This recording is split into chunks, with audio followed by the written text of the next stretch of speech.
Are you ready for it? Yeah. A clam jam. Yeah. No. No. A clam jam. No.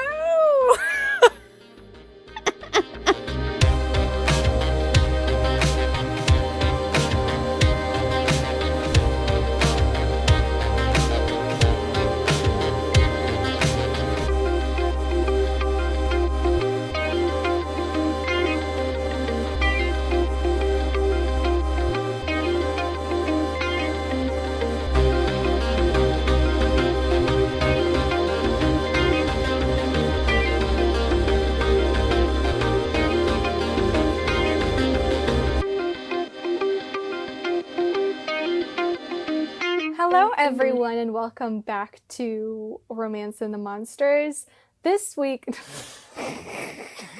What? It was like a really weird long break. Because for a moment, I was like, what's our podcast again? What book are we doing? Yeah. Wait, what book are we... Oh, yeah. I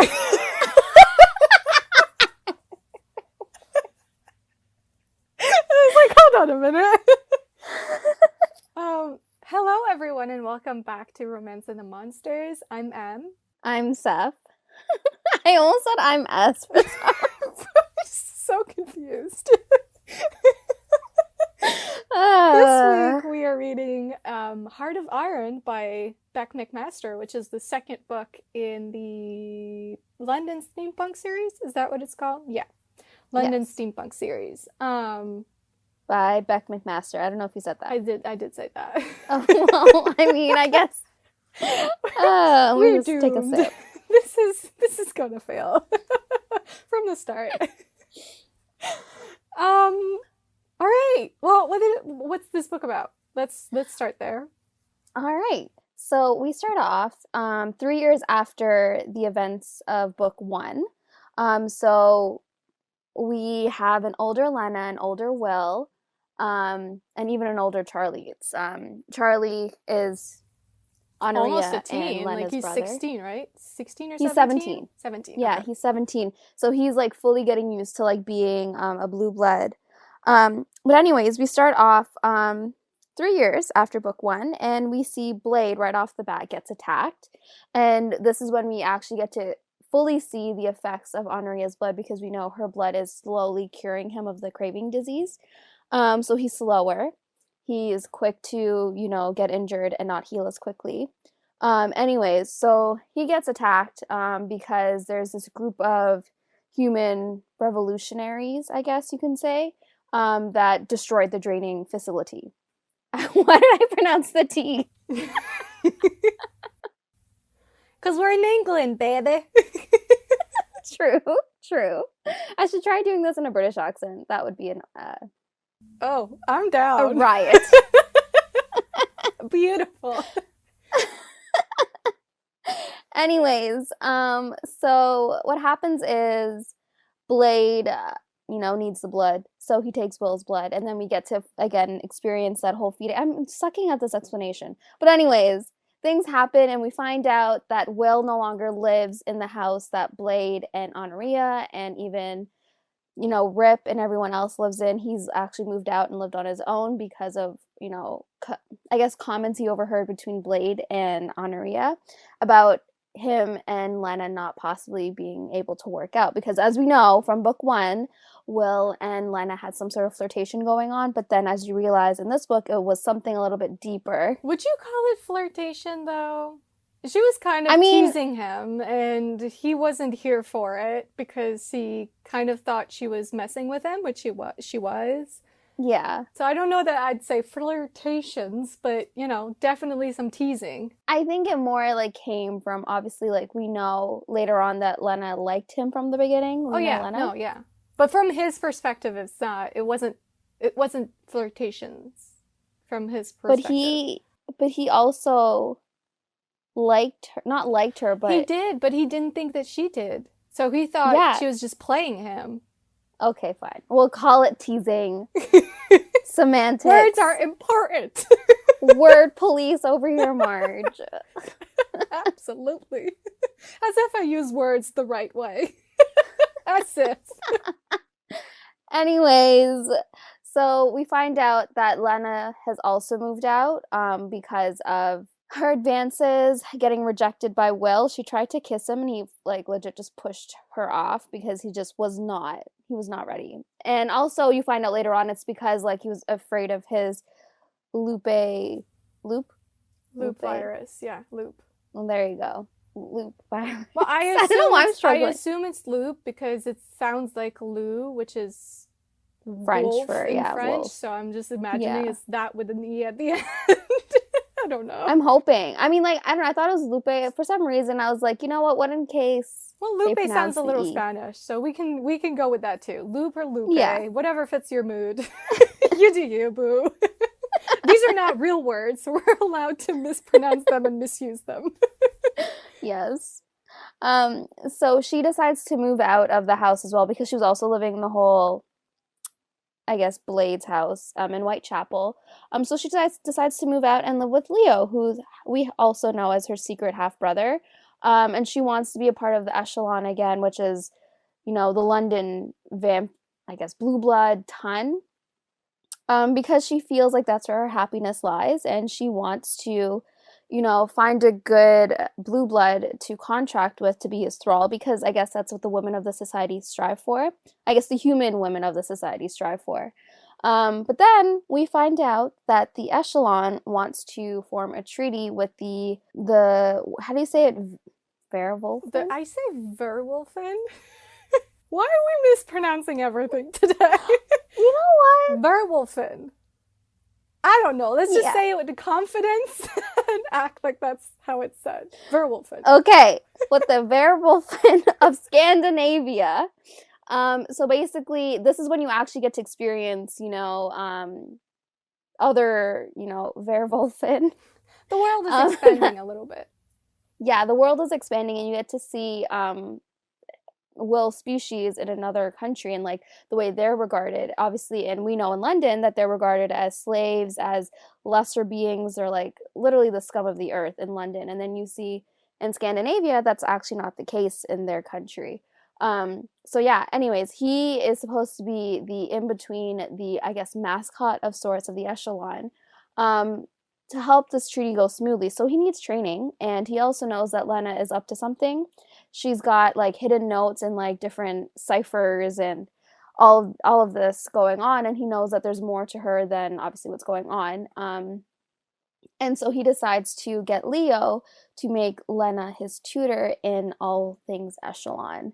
And that starts back their relationship going forward. And yeah, I just feel, what else should I say about it? I think that's a good, quick summary of what it's about. All right. We'll go into the spoilers later on. Yeah, we can go into it later on for sure. Okay. What did you think of this book? This is not one of these books where I'm going to be heartbroken. I liked this book a lot. I liked it more than the first one, but that's, you know, personal opinions. Surprise, surprise, I actually prefer the werewolves in this book, in this series, than the vampires. But, so I don't know how you feel about it. We haven't said anything. You haven't mentioned it, so I'm curious. Because I literally just finished it, like, this morning at like 5 a.m. Wow. Okay. I think the beginning was very slow. It was. I agree with that. Like, it took me a while to get into it, but once I finally got into it, I loved this book. I love the story, I love the characters. I liked it a lot more than the first one. I agree with that. And I do like the Werewolfen more than the Blue Bloods. I mean, there's just something about them. I really hope, I would love for her to do like a spin-off series about them, especially the Scandinavians ones. Yeah. Like, imagine, like, the setting would be amazing. I think that whole virus is really interesting with the mates and... Anyways, I would love for her to do that, but I don't think she will. For me, I think they sound more, like, sexy. Oh, yeah. Like, you know, in the sense where, like, I feel like the vampire virus, the craving virus, is literally, you're waiting to die, basically. You're decaying. Exactly. Exactly. Whereas the loop virus is literally just, you know, they become... I don't even know what's the end result. Horny and that's You got a pretty mate. much it, Yeah. So I don't, like, it doesn't say that at some point they become like a monster figure or Yeah, whatnot. It seems to me like they just stay that way their whole lives, which I'm here for exactly. that. I'm here for that. Me I want too. myself a Will Carver. Like, ladies, Well, he was Will Carver. let's take a moment and appreciate all that Will Carver was. Oh, God. He is the perfect hero who is so jaded and so, Yes. like, hates women, but he Tortured. hates them for a reason. He's been tortured. He was sold by his mom into pretty Yes. much slavery. So you understand him, but, like, he's so closed off.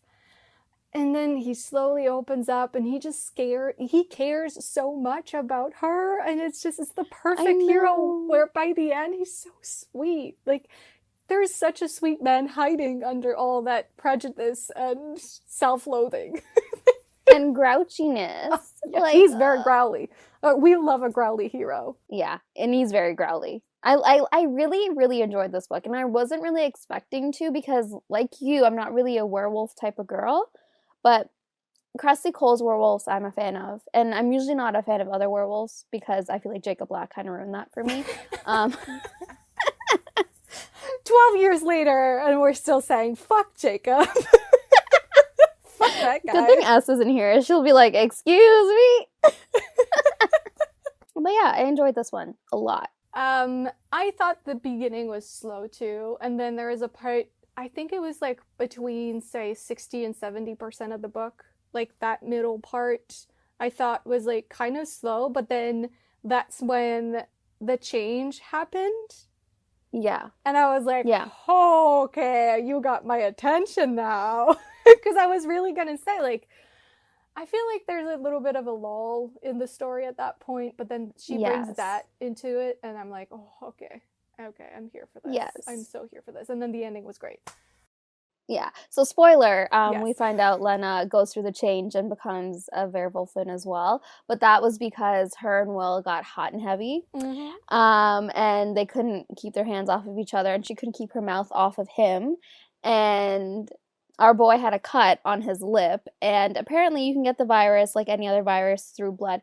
Again, the plague, Marge. I know. The plague is a plague for us. It won't leave us alone.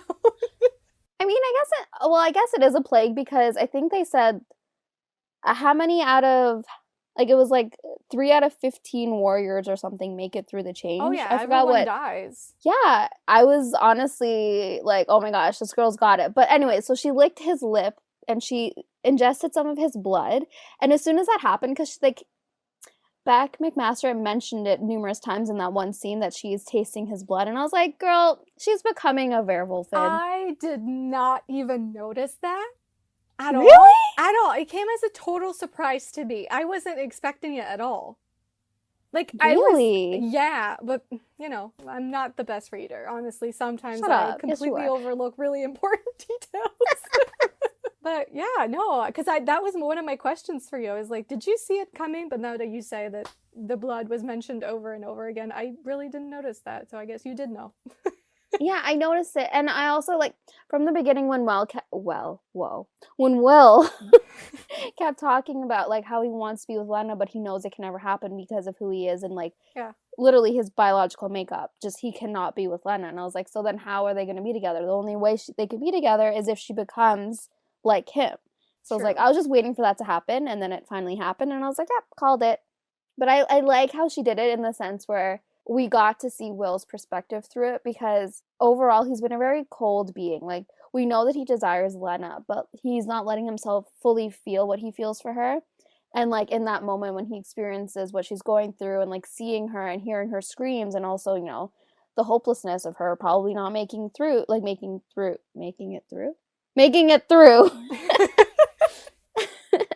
the change, I felt like, yeah, that was a really good scene. I loved being able to be in his head.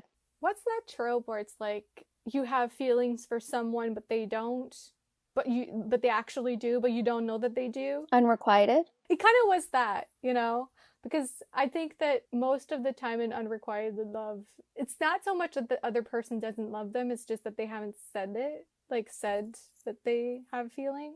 Or is that mutual pining? Would that be mutual pining? Yes, this Okay. case would be mutual pining, I think.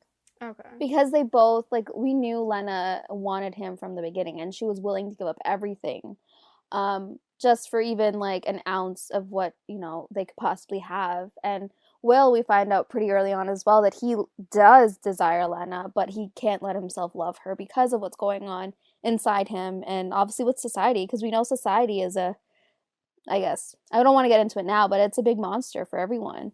Well, yeah, it's just as much a monster in this one as it was in the first one for sure. Yeah. Um, can we talk about, okay, let's start with something that we mentioned in the Kiss of Steel episode that I wanted to Hmm. talk about in this one. I'm Sure. interested to see what you think of. I thought it was really interesting how Blade is becoming weaker and weaker because he's only taken in Honor's blood, and how he Hmm. won't say it to her, but he starts ingesting, other blood that's not hers, that hasn't been vaccinated, so that he won't become fully, like, pretty much human and weak. I just thought that was so freaking interesting how even him, he's really holding on to, like, his pride, because he's like, I'm not gonna go back to being human. Like, I actually, there are perks to being how I am, and especially with ruling over Whitechapel. Like, I can't be weak. Like, I thought Hmm. that was so interesting. What did you No, it think? was it was interesting, and for me, like, I think it brings it all back to, like, the idea that blue bloods and the echelon don't regard humans as actual, like, people. They don't regard them as anything more than just food. And I think, obviously, like you said, Blade fears the whole idea. If the echelon knows that he's, becoming weaker, he'll lose his standing. They'll come for him and obviously kill him. Um, so yeah, there are the perks of strength and obviously the quickness and healing and things like that. But it's also he doesn't want to be regarded as nothing. And after everything he's built in Whitechapel, I mean, like, I think it's hard for him to give up something like that.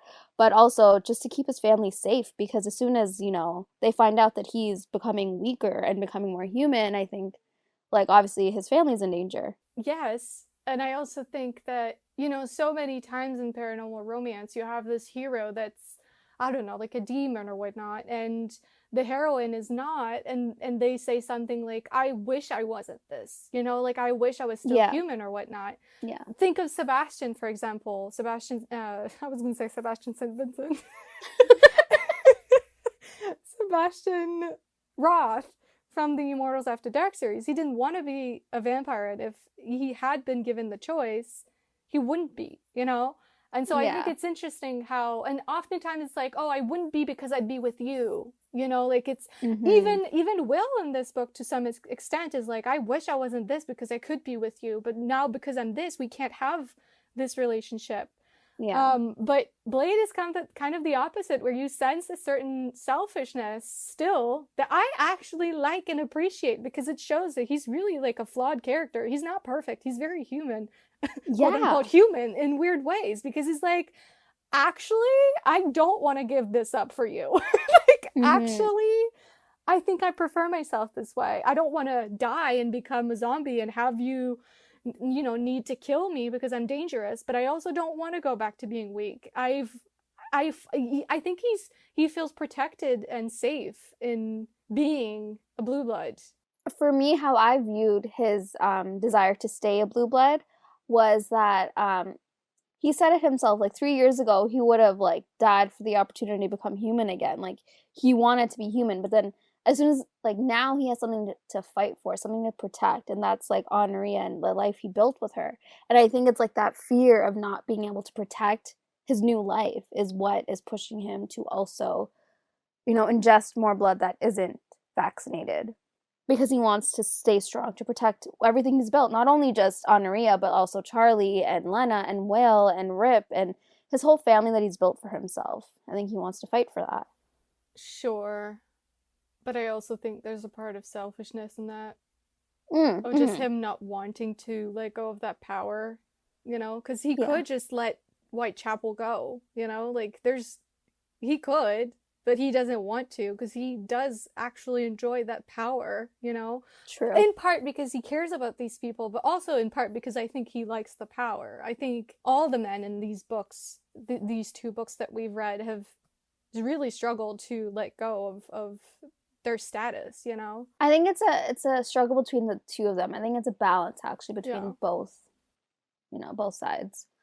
But yeah, no, I thought that was really intriguing. And obviously when Honoria found out that you know, he was actually ingesting blood that wasn't hers, like she wasn't really torn up about it. I think it's because like secrets were coming out at that time.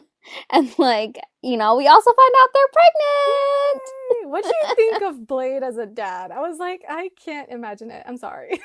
I want to read it. I can't imagine it either. And like the look of horror, and like he had to take a moment to like sit down. I was like, oh, his face goes whiter than it already is, or something like that. Yeah. It's like, oh boy, poor Blade. He just saw his life flash before his eyes. I'm curious to see what their baby would be like, though. Would it be infected? That's my question. Was the only reason that she could get pregnant, was it because that he was slowly becoming more human? Like, can blue bloods impregnate humans? Good question. Good question. I was a little curious about that one. So that's why I would really like to read something in their perspective once the baby does come along. I think it'd be really interesting to read and see how that happened. And, like, also, is there differences with the baby versus, like, I don't know, like a half hybrid vampire / human baby and a regular human baby? Like, what are the differences? Or is he or she human? I think your reasoning is correct in the sense that I think it's only possible because he's been drinking her vaccinated blood. Because otherwise, you look at the echelon and they have to infect their kids. In, like, the Dukes, they have to infect their kids. Force it if they need, because otherwise they're not born that way. They're not born that way. And so, I don't know, it's going to be interesting. I wonder, I hope we'll see this child. But then what happens? Yeah. What happens when everyone's infected? You know, like, for example, say if, like, there's a Duke, right? He's an old man. He had a kid before the virus. Let's say his kid had a kid. Yeah. So he has a grandchild. He infected his grown son, and then his son grows up and infects his grandchild. And, like, does the line end there, or what happens then? The line does end there. That's why, I think, that's why they have to infect, to keep on infecting, like, because if someone's infected and not, I don't know. I'm confused. Because, like, yeah, if the line ends, do they just infect someone that isn't part of their bloodline? No, I guess it just ends there. Because why would you infect someone that's not part of your bloodline? It won't give you anything. Well, then that's the end of their line. Yeah, I guess. But they're immortal, pretty much, kind of, until they, you know, become fully vampire. So that's true. So if anything, they're gonna live a very long time. Yeah, so that means a line can keep going, if you think about it. In the sense where, like, you know, you won't infect your kid, like, right, like, as soon as, like, reach 20, right? Like, you can keep going, and then infect your kid maybe, like, around 30, 35, 40 even, and they've already probably produced heirs. And then that continues on, maybe. Because they didn't say anything about thralls getting pregnant. Yeah, I don't think they can. I'm curious because the last book in this series is Leo and the lady, what's her name? You don't know? I don't know. Cassandra? Yes. No. Yes, Cassandra. Okay. So, and they're both blue bloods. So I wonder, I mean, maybe by that point, Blade and Honor will have their child, so maybe we'll have answers on that front. I don't know, but it's interesting. I'm curious now that you've said that. I hadn't thought about that, actually. So, thanks, I guess. No, I was curious as well. I mean, I don't know. I guess we'll just have to wait and see, but I am curious to see, because I feel like now in this book we got more information on the humanists and, like, what they stand for. Obviously, there's two extremes. There's the group of people that want equality between humans and blue bloods, but then there's the other side, basically, that just want to destroy the blue bloods. So I think it's really interesting that we got to see that side of things as well. And we find out, well, I think we already knew that Honoria and Lena and Charlie's dad was part of like the humanist group. I don't think we did. I think we find out in this book. Yeah? I think so. Oh. We knew in the last book that he had found a cure, and you know, we knew all that, but I think the humanist thing was in this book. Okay, but yeah. Cuz like he also built things for them though.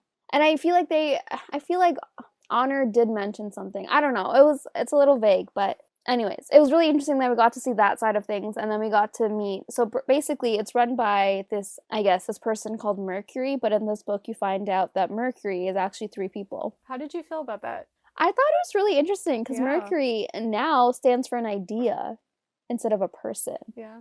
I thought he was really intelligent, like, because she was like, oh, I'm Mercury. No, wait, I'm like, well, I mean, it didn't go down that way, but like, she was like, oh, you're Mercury, and it's like, we're all Mercury. I was like, okay. Yeah. I'm also intrigued with, so basically the one we spend the most time with is Rosalind. I'm excited and intrigued about her and Jasper, which we know they're the next book. Yeah, they're the next book. And then the other girl gets a book in the spin-off, I believe. So basically, the book ended with you finding out Jack, who was also part of the Mercury idea, that he was in charge of basically bombing up the echelon.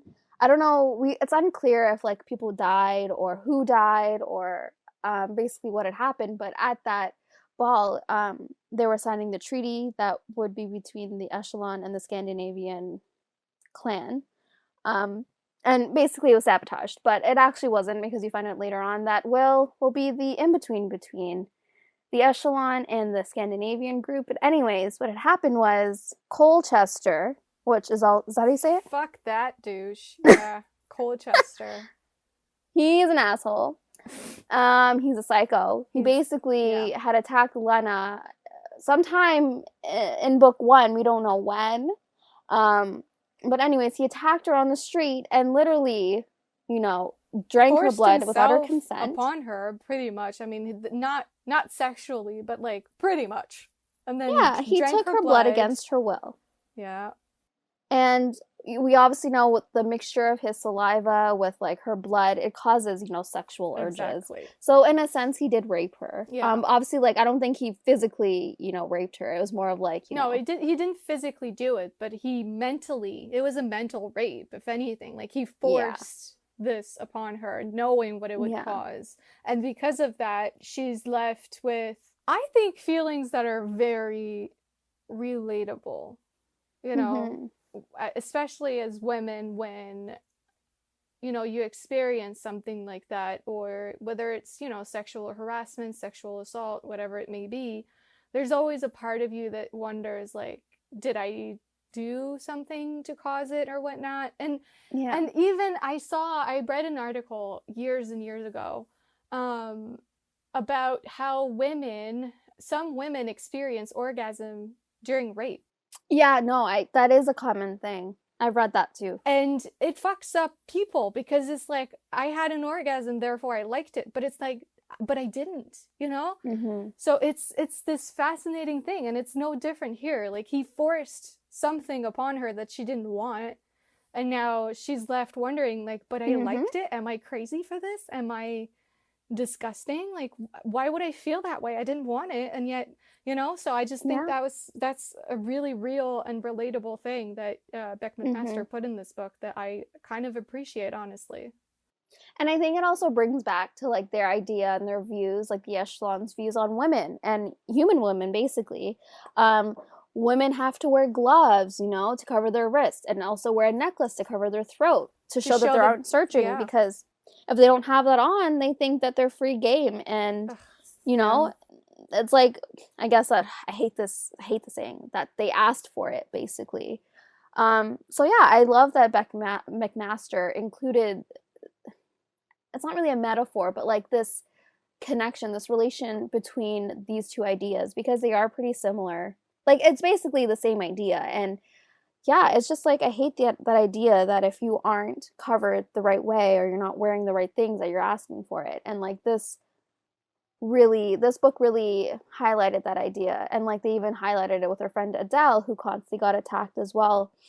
Yeah, by the men of the echelon because they think human women are nothing and that they are free game. Yeah, Adele's story was heartbreaking to see because I kind of thought of it as she's the forgotten woman in fiction. She's the side, Yeah. you know, because you get the heroine who lives a terrible life in these books anyway. I mean, in the sense that they're put in a very hard situation, but Yeah. they have the hero that's going to save them and they're going to save themselves and have a better life for it. Whereas Adele is kind of that woman that's forgotten on the side, and you don't really I know if know. she's ever going to pull through. There's no one there for her. She has no other, you know, she has no, what's the word I'm looking for? She has no prospect of, you know, she has no prospects for a thrall, not for becoming a thrall too. Like, what, that made no sense. English. She's at her last resort. Exactly. But like her Yeah. last resort is sad, you know? Like, Yeah, her last resort is this old man that basically is really close to becoming a vampire and who beats his kills his thralls. thralls. And she's like, well, that's better. That's better than some of the, you know, other situations I could get myself into. Like, that is so sad. I'm so glad she gets a book in the spinoff because She does? She does. Because I was like, if she leaves her that way. Yeah, because by the end of this book, you don't even know what happens to her. And I was like trying to make sure like to find out what happened to her because I honestly got invested in her story. And I think, you know, like you said, she had no savior and she couldn't really save herself. She was in a tough situation. And yeah, it's like that world is so hard to live in. And it also mimics the whole idea of like the London ton, which I think that's obviously the purpose of it. Yeah. And it's just like so many women get stuck in situations that they can't get out of because of compromising situations. And Adele was caught in a few, and obviously she got saved by Will and by others in some situations, but like yeah, her prospects, she had none, and her situation was dire. And obviously, we knew that Lena wanted to open up a home for women, but we don't even see that come into play because of, you know, her change and everything that happened. So, yeah, I mean, yeah, I'm curious to read her book now. I didn't even know she got a spinoff. Yeah. And especially because we always see that, especially in a historical romance, where not only is it, you know, society is sort of a monster in a way where, you know, you have barely any rights as a woman, you have very little options in life other than marrying and, you know, belonging to another man, going from one man to another. And I think that oftentimes in historical romance, you kind of don't have that side character that reminds you of that, because the heroine, you know, she's going to pull through, you know, she's going to get into a better situation. But it's like, what about all the other women that don't? You know, when someone gets compromised, it's like, well, what about all the other women? You know, like they don't get the happily ever after. And I thought it was just really interesting to have Adele there living that reality. And like in the book, like she's right there, and you know, like it's dire, you know, she's not getting the happy ever after for now. Yeah, no, because like you said, I feel like in those times and in many other countries as well, even presently, there's so many women that are stuck in their situation and they obviously can't get out of it. We always read the situations where like they're the exception to that rule. We always read that they fall in love with either their arranged marriage counterpart or the person that compromised them, or just, you know, they fall in love and they have their happily ever after. Or the villain turns soft, and the truth is the villain doesn't always turn soft. Most of the time in reality it doesn't. So, you know, that too is like, that's a fantasy, and you have like the heroine of the book that's living the fantasy, and as readers we fully admit that it is a fantasy and probably would never happen in real life whatsoever. You know, like, let's not kid ourselves into thinking that women in the 1800s were living that life, you know, like that's just not true. But I just think that back then most women were adults. They were adults. They had to settle for the quickest, safest option as opposed to the happiest one. But I'm happy that she does get a story. Yeah. But I mean, and hopefully happily ever after, but I mean, I'm pretty sure it is. But a lot of women don't ever get that happily ever after. I kind of want to jump to her book now and just read it, but I don't know if I can do that. You know, you reminded me of something when you said that Lena wanted to open a school for women or like a home for women. Yeah. That's just like Beast of Beswick. Like, this is kind of a running theme of like these women, especially because it's the same era. Like, they both, what was the name of that heroine? Amelia? No. Amalie. Nope, that's the author's name. Nope. Astrid, was it? Mm-hmm. So it's just like, because Astrid and Lena both sort of come from the same time period, I would imagine. Yeah, different worlds, roughly. Different realms, but yeah. Well, yes, but I mean, like, it's roughly based on the same time period of London, I think. Yeah, no, it is. And both women are put into a situation where they have kind of a last resort. Like, Lena goes to London in part because, sure, she had this thing for Will that he wasn't, like, reciprocating? Well, I can't say that word. She had that thing with Will, and like he didn't want her in return, or so she thought.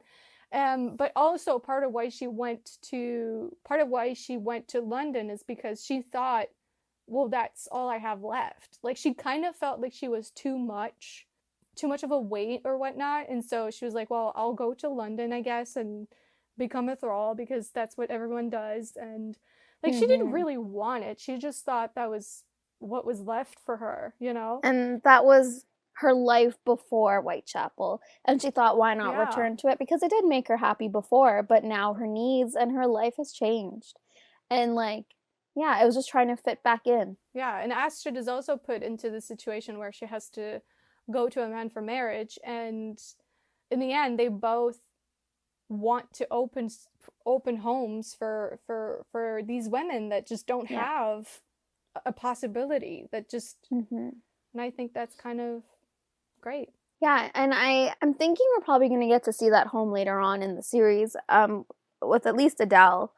But yeah, and I don't know, I thought Lena was a great character. I really liked her, and I wasn't too keen on her in book one. I didn't think I liked her at all in book one, really. She was younger. She was a little immature in that, well, would I say immature? Immature, but not in a way that's like annoying. Immature in the way that she was younger. She was going through things of her own in a way that, you know, teenagers would. So, but also we didn't know in book one she was going through dealing with what Colchester did to her.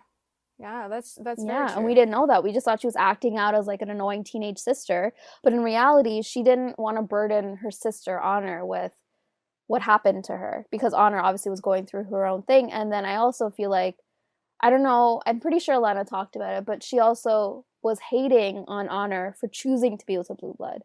And like, you know, because she doesn't, I feel like once you get attacked, you don't really realize that, you know, people are different and, you know, they're not all evil. But yeah, I just feel like she was dealing with so much at such a young age, and of course, you know, there's backlash.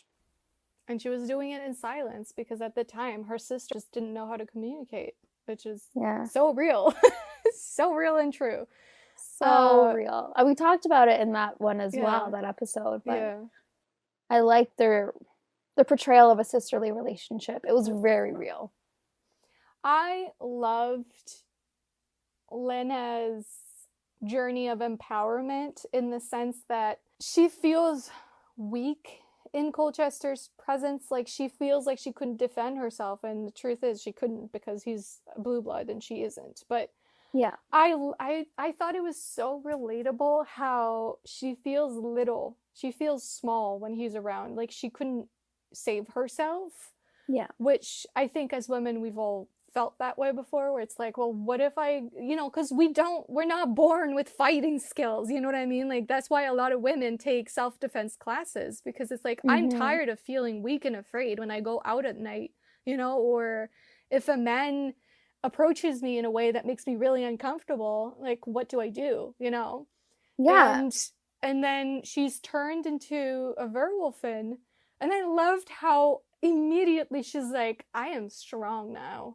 I'm Yeah. powerful now and I will kick his ass. Like, I loved Yeah. how suddenly she was given the skills and the strength to go against him and she wasn't afraid anymore. Yeah, because she even like discovered her strength, obviously when she first woke up and she was trying to get to Will, but as soon as she pushed that table aside, she's like, "Oh wait, I'm strong enough." Like she wasn't even thinking about Will in that moment. She was just thinking about I'm strong enough to, take Go on after my Colchester. attacker. Yeah. She wasn't like, oh, I'll let Will do it or I'll let him help me. It was like, oh, I can do it myself now. Mhm. Just watch me, Colchester. I'm coming for you. And I love that. And she did. Yes, she did. I don't know why a southern accent just came out. Okay. No, I was just gonna talk to you about like the idea of like, the blood taxes and like how they kept increasing. Yeah. So basically, they were supposed to be giving, was it 1 pint or 2 pints? I believe it's one. One, and then it jumped to 2 pints. Yeah. Yeah, and because of the draining facility getting ruined by the humanists, so the humans were told they have to give more blood than they're used to. Yeah. What were your thoughts about that? Because like it was just hard. You can't like 2 pints is a lot. I think it's very on point for extremists to, in order to get their message through, they will hurt the people that they're trying to help. Mm-hmm. Like, they have no mercy for that. Like, I think that's the kind of just fucked up thinking that extremists have. Like, I'll hurt people to get what I want. It's just, what are you trying to do? Like there's some collateral damage, but at the end of the day, we're fighting for what we want. I get what I want, so it's fine, Yeah. and that's just fucked up. But so I thought that was really interesting that she kind of breaches that subject in this book, which again is not like a subject that I see very often, especially not in romance, I feel. Yeah, because it's something we see and live in real life. Like it's, that idea of like things increasing or like things being taken away from you. It's something that we experience in real life to, I guess, reach a greater goal or like something that, that ultimately we don't want, but we have to pay the price for. Mm-hmm. And like, not only did you kill these people, but now the same people are suffering, needing to give more blood because of what you did. And too, like the fact that Lena got wrapped up into it was really interesting. How she kind of fell into it and then didn't really know how to get out of it. Yeah. That was an interesting plot point for sure. And like I liked how there wasn't a specific villain in this book. There was the Mercury thing with the extremists, but there was also Colchester, and I don't know, it was kind of interesting. I liked how you had like two storylines going at the same time with two different villains. I was reading a few reviews, and there's some people that were like, "Oh, there's too much going on in this book," and I can see why, but yeah, I can see why as well. That didn't bother me. Like personally, kept me invested because I don't know. Like I was wondering, like, oh, okay, well, what happens with Colchester now that we're not with Mercury? Like Colchester is still very much an issue. Yeah. For me, I think I saw it more as like, there's Colchester, there's a humanist in Mercury.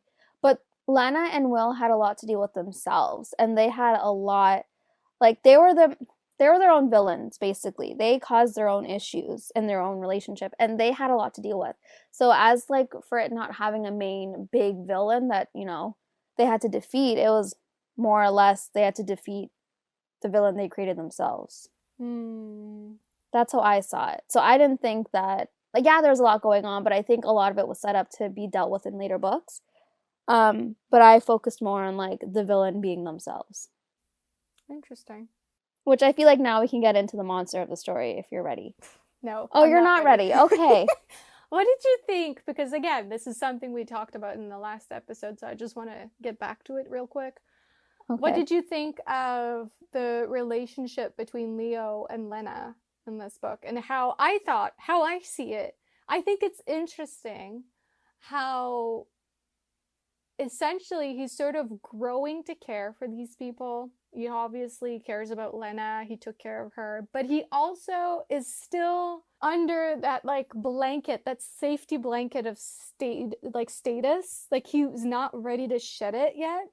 Yeah. And I'm curious to see if he ever will. I'm hoping that's like a plot point in his book, because I do think for character development it's important that eventually he understands like status and station is not that important. My family comes first. But if you think about it, in the end of the book, he knew who killed Colchester. He knew it was Will. He knew Lena was there as well. And he knew in the last book. So he protected them. He protected his sister and the man that she loved. So I think slowly but surely, I think he will make that switch. He will put his family first. He will make it known that he is their brother. Because in this book, I felt like he did take on a more brotherly role instead of it being more of a ward and guardian relationship between them. Lena and him, but I think, still kind of is in the public. Yeah, only in private do they have that relationship. Yeah. And of course, you know, he is afraid of losing that power that he holds in society. And I feel like any man that has grown, or woman that has grown up in that position of power, it's scary to lose it. Yeah. So I'm curious to see what his book will be like, because he is already protecting his siblings. So I guess now we can go into who is the monster in this story, because I think that's a pretty good lead-in with power and men and men holding on to power for dear life. Yeah. Well, for me, as we said, like, society is a big issue, and I feel like that was more or less the monster for Will, because we know already, you know, he basically didn't want to be with Lena. Not that he didn't want to, but he couldn't be with Lena because of everything that was going on in society. Like, you know, he's viewed as a lesser being. He's viewed as an animal. He was sold by his mother, locked up in a cage because of his mother, because of how society viewed the werewolf. And yeah, he was shunned by all society because of who he was. And he didn't want Lena to do the same. So that allowed him to sabotage the relationship he was building with Lena, because he just wasn't viewed as a man in the echelon. Yeah, and I mean, I don't want to be repetitive, but like I said, power, men, that whole thing is pretty obvious. You know, it was pretty obvious in the first book, and I think it's pretty obvious in this one, but I think Beck McMaster is sort of playing with that idea here in interesting ways, especially with Blade and his relation to power, or and not power necessarily in the sense of status, which now he does have, but in the sense of actually powerful, like being strong. Yeah. Yeah, I don't, like, do you have any other ideas? I think also, like, I think I talked about Lena and Will being their own monster. Yeah. And being their own villain, and them causing the relationship to not progress forward. I think it was like Will not letting himself being seen as a man. He lived up to the idea that he is the beast. He is the beast of Whitechapel. And he owned that idea and, like, didn't want to break out of it. And yeah, and Lena, I have a quote. She tells Will, as she's like calling him out on his bullshit and telling him, you need to let them see you as something more, because you are more. You are better than what they tell you are. And then she tells him, take my lessons, she whispered. Use them to be who you want to be. Force the echelon to look you in the eye. Dare them to treat you as a man, a dangerous man if need be, but not an animal. And, like, I think he needed to do that. And by the end of the book, he's progressed. He has went through that journey of, you know, slowly seeing himself as more. And in the end, we find out that he becomes the in-between, and he becomes a man of status in a sense. Yeah. He had to change his ways. And, like, I loved it. I loved that he built a name for himself. Because the truth is that he grew up in a cage, but then when he was out of the cage, he still had a cage around himself that he put there himself. And then he had to break out of that, and Lena was the key in many ways. She let him out of that. But he had to take the step. Like, that was the important thing. He had to be the one to step outside of it. What did you think of the fact that he was more or less forced into the position of ambassador between the two races, I guess? I think it was a push that needed to happen because, like he said, it wasn't an idea he had for himself. It wasn't something he ever dreamed of doing. Yeah. But once he thought about it, he realized, you know what? You know, it's a good idea. There was actually no one else that would fight for his species the way he would have in the echelon, because no one, you know, knew the struggle of being a werewolf-in. And yeah, he was the best man for it. And I like that he recognized that despite it not being his choice. But I think at first he was doing it more for other people and mostly just to save his family, as in Blade and everyone else. He wasn't doing it for himself, really. Mm-hmm. And then towards the end, there was a shift where it was like, well, maybe I'm doing this too for Lena and I, for us to have a life together that's peaceful and where we don't feel like we might just be thrown into cages again, you know? So, did you like his proposal? What was it again?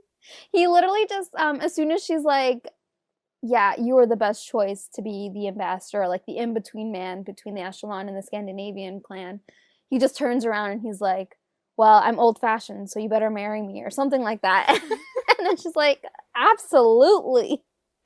I mean, brash to the point, a little growly. It's exactly him. I wouldn't expect any other proposal from him. Yeah, exactly. And, okay, I can't believe we totally skirted over how horny this book was. Very horny. Like, the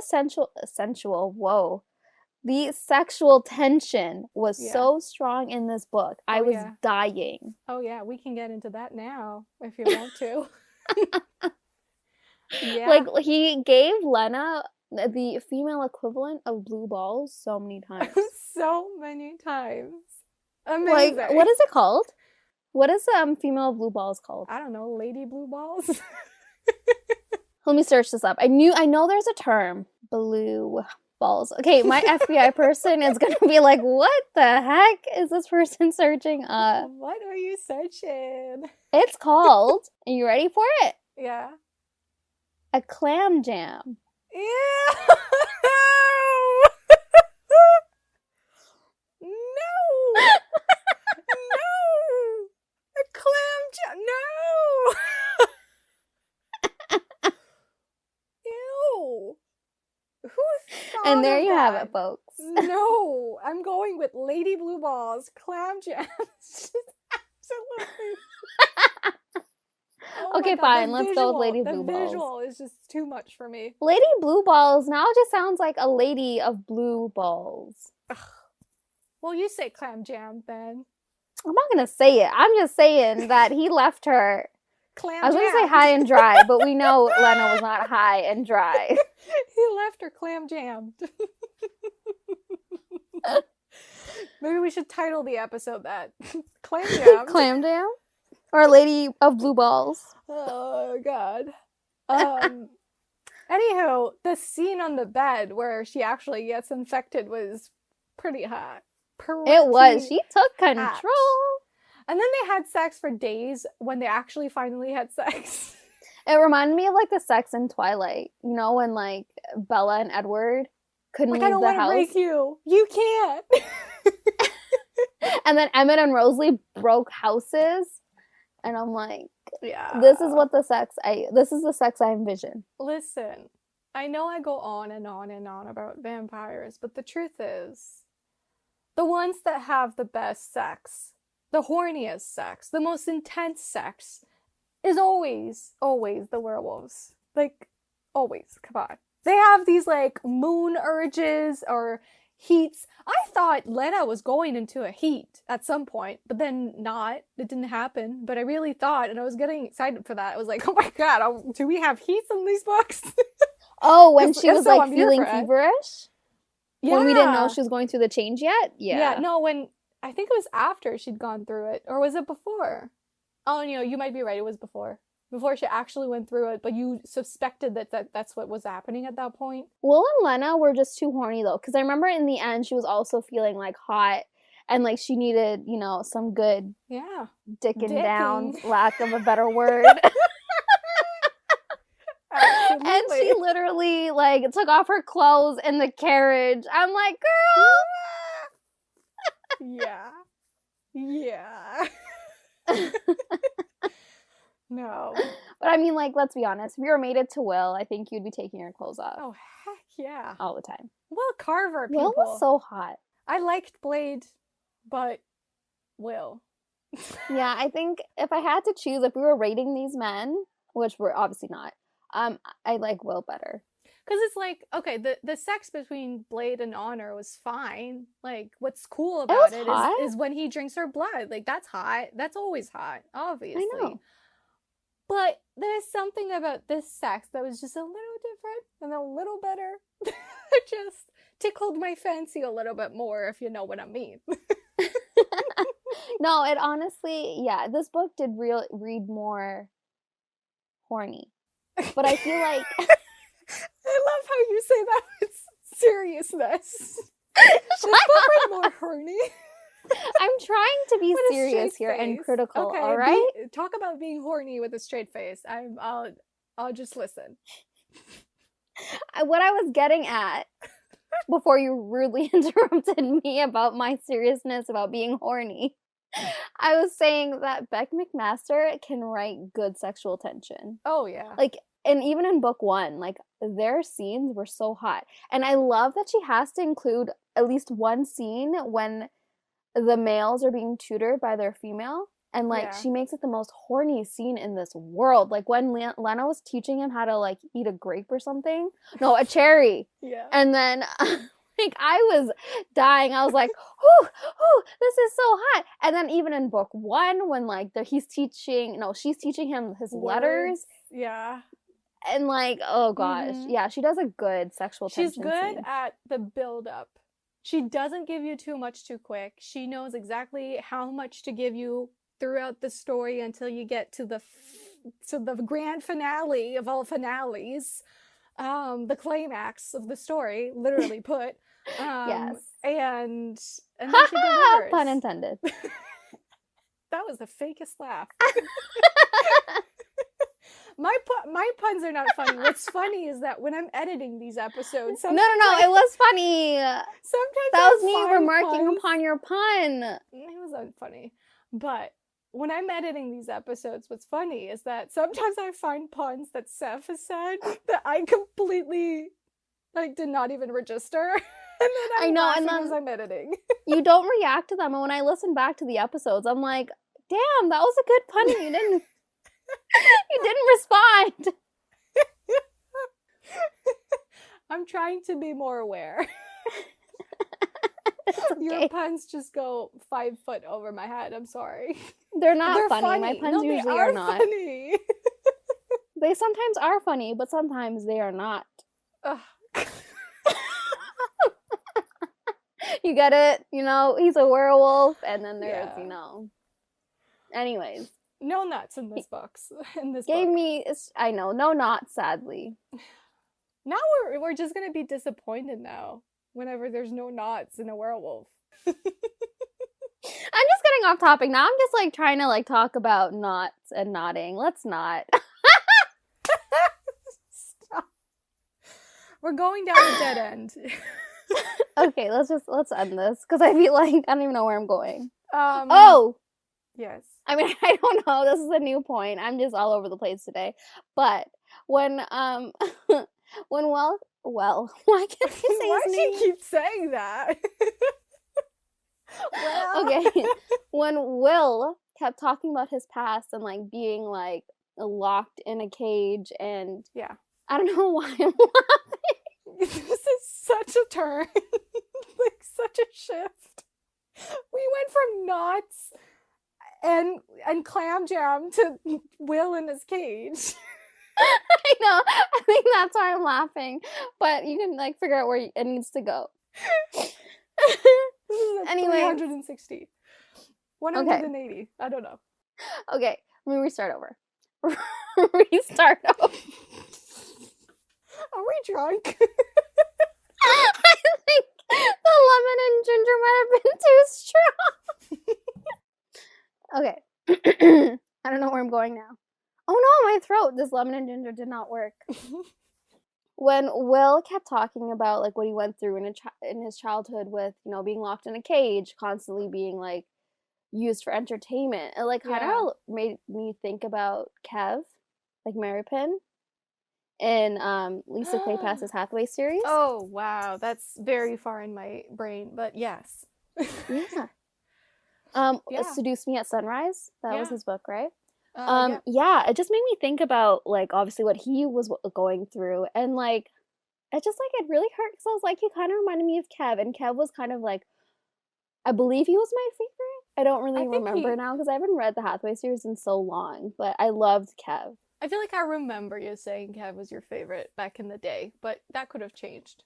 But yeah, no, it's just like I don't know. I just thought it was a little tidbit that I Little picked up on, and nods. I was like, man, these men been through so much, and like, Yeah. Yeah. Plus, Kev was also very big, very strong, and very tortured, and like always ready to pick a fight, which is exactly Will. And he didn't believe he was worthy of love, and because, oh my gosh, what's this girl's name? Helen? No, Helena? no. Shit. Isn't it like it starts with W? Winnie? Winnie's. Winifred. No. That's a guy's name. Win, you're right. Her name is Win. Why are you laughing? I feel like this episode is going down the drain. It's like slowly burning. You're laughing like an old man because I need to get this cough out. I feel like it started off great and now it's burning. It's trash. Okay, anyways, can I that's all I needed to say. But like, yeah, like you said, can I restart and redo this whole? No. Unless you have anything to add. No, I was just talking about like how it was a similar situation in the sense where he was scared to be with Kev, because, you know, she was sick. She had to deal with like a lot of things, and like because of like the sickness that she went through, she was a lot weaker. And it's similar in the sense where Will couldn't be with Lena because of, you know, who he was. He was too strong, and also he had the virus going. Yeah. So yeah, they had similar situations, and I thought that was really interesting. That's very true. But yeah, that's literally all I wanted to talk about, and I couldn't get it out in like a minute. It took 10 minutes to get to this point. I feel like I had... Oh! Okay, the last thing I want to say. I'm really sad that the girl Werewolfin, the one with the Scandinavians, the princess, that she's not getting a book. She didn't get a book? She doesn't get a book. And I'm like, she's very present. Like, it's one thing wanting a spin-off series with that side of the world, but like she was so present in this book, and she wanted a mate. Like, why? I honestly thought she would have gotten a book. She was in it for so much of it. And I love that she wasn't like after Will and willing to sabotage anything to get him. Yeah. Like, she did acknowledge he was a hot man, and she was like, if he wasn't mated already, I mean, I would want him. But like, she left it at that. Yeah. I love that she wasn't like a bitch. No, because she respected the sanctity of mate bonds, you know? Yeah. I'm so mad she didn't get a book. Yeah, I know. Because she wanted a mate. So maybe one day. Maybe one day. Is the chaos done? I think so. I mean, like, I feel like at this point, let's just end it. Oh, we didn't ask. Oh. Would you survive in this world, or would you want to be living in it? Nah. No, same. Nah. I don't like the idea of just like being someone's blood thrall. Oh yeah. I mean, but if it's Blade, yes. If it's Blade, sure, but like it's not gonna be Blade. It's gonna be one of those old, smelly, like nasty. We'd be Adele in this book. That's the problem. So in that case, no. No. But if I ended up in Scandinavia or another country where I could possibly get a werewolf man, yes. They don't have thralls, though. So you They would have don't. to be a They have maid. But mates. would the maid have to be werewolf too? But if I survive through the change, unless I'm already born a werewolf in. That doesn't exist though. Is it? Does it? No. No, I think, no. I think they can have children. You think? So, The two viruses are different, but it's not, she doesn't go into detail really about how different they are, how they operate differently, so I'm not sure. Like, can you be cured of that virus the same way that you can be cured of the blue blood virus? I think, like, the characters, I think Beck McMaster's keeping everyone in the dark because, like, Honor is trying to find a cure. She does take Will's blood to test it, to figure out things, components of the blood, you know, things like that. So maybe later on in the series you do realize maybe there could be a cure, maybe there isn't ever going to be a cure, you don't know. Now, okay, question. Now that Lena and Will are both werewolfen, do you think that if there were a cure that they would take it? Or do you think they would stay as they are? I think Will would be more inclined to take it, but now that he has Lena, I don't think so. And Lena, I don't see her taking the cure. Lena is fine on this new stage. She's like, I'm living the life. Yeah, she's thriving. Yeah, as literally. as you know, a werewolfin. Yeah. Are you laughing at me saying werewolfin? Yeah. I'm trying to say it with utter and complete confidence, and here you are laughing. Sorry. I could see the struggle in your eyes as you said it. Anyways, I think we're ready to end this episode. Do you think they would take it? Oh, no, I don't think they would. Yeah. Before same. her, he would have, I think. He's not, because the difference between Blade and him is that Blade is holding on to what it means to be a vampire, or a blue blood, I guess. Will is not. Absolutely not. Like you said, like, he never considered himself a man. Like, he considers himself below that, which is not something that Blade ever did. And so, to me, I think he would never hold on to that. But he would hold on to it because Lena is too now. Yeah, and I think he's learned to love who he is. Yeah, exactly. So, now, yes, but before, he would have taken it. But, you know, I was curious. You know how Lena also had taken the cure, the vaccine? Oh. So, I mean, that's only in regards to the craving virus, not the loop virus. Yeah. Like, I wonder if that held any factor in her change. Like, do you think that made her more immune to it? Do you think that pushed her through and made her, you know, fully become a loop? Because remember, she literally was gonna die. I have no idea.